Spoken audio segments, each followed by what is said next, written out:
What's up everybody, and welcome back to An Art Life Worth Living. So in today's video, we're actually going to be participating in the long and infamous Dollar Tree Art Challenge.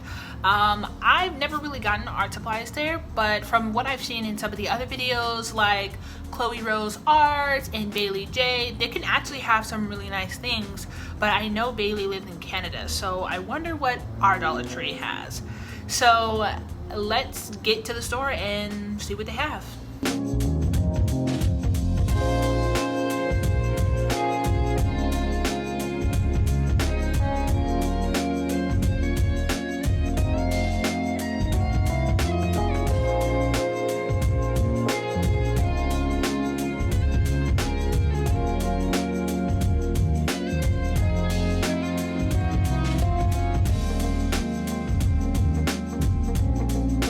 And we're back. So I picked up 3 different art supplies. Honestly, the first Dollar Tree I went to only had crayons. They didn't really have any markers or paint or anything that I see in other Dollar Tree art supplies. So they had Crayola, but I wanted to really turn this into a much bigger challenge, and I wanted to use the Dollar Tree brand. Okay, so at the second store, I found these markers.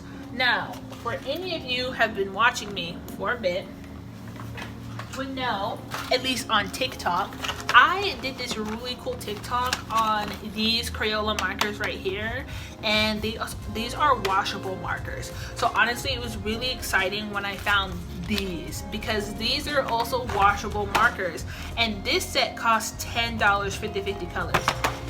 If I can get this to do the same thing that this does, this is going to be a breeze. But these are also not nearly as nice as these, and you know, Crayola is very vibrant and there's no skin tone, so we'll definitely see how this works.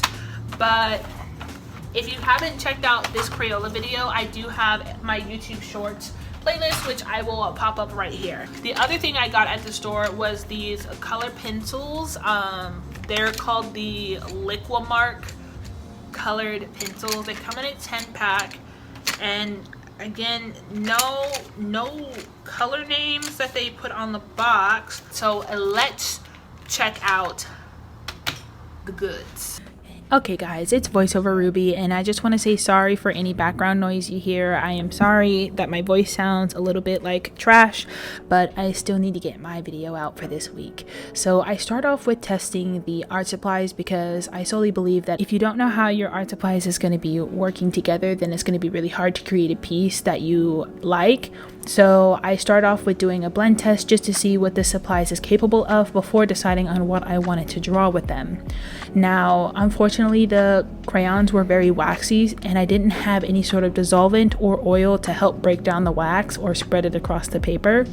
So I kind of ended up using the markers for a majority of the piece, because they are water soluble, and it made my life a lot more simple. So I wanted to challenge myself to create something that I would typically draw. So I went with a face, and what I did first is I used the markers for a base of the skin, the shirt, and the hair. I actually had to mix the skin tone by hand, and then I used the colored pencil, for anyone who's wondering, for the line work. And then I used the colored pencils also to do some texturing and detail to the skin. And then I also used the crayons for the hair, because I felt like adding the texture to the hair would make the piece look most cohesive. So I am going to just come back at the end of this video and give you guys kind of the final thoughts of how the art supplies worked. And I hope you guys enjoy the rest of this video. Also, don't forget to leave a like and comment down below if you've used any of the Dollar Tree supplies. And I will see you guys later.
video. Honestly, some of the supplies was great, some of the supplies was bad. One thing I'm gonna say is avoid these pencils. If you can, wait till the Dollar Tree has a set of Crayola colored pencils and go for those, because these ones are trash. They break very often and they blend all right, so it's not even worth your time. Now the crayons, they do sell Crayola crayons at the Dollar Tree where I live, but they only sell them in a 16 pack. These worked really, really great. They are a lot more waxy and create a lot more buildup on the paper, so you're gonna want some sort of dissolvent or oil to help blend that out. So you could just go with Crayola, you just won't have as many colors. But what I definitely recommend the most is these markers. These markers are fantastic. They allowed me to get a really good base tone, and honestly, I was just gonna use these straight up only for the piece, but I thought that would be really cheating since I did pick up 2 other pieces of art supplies. So I will see you guys in the next video. Bye!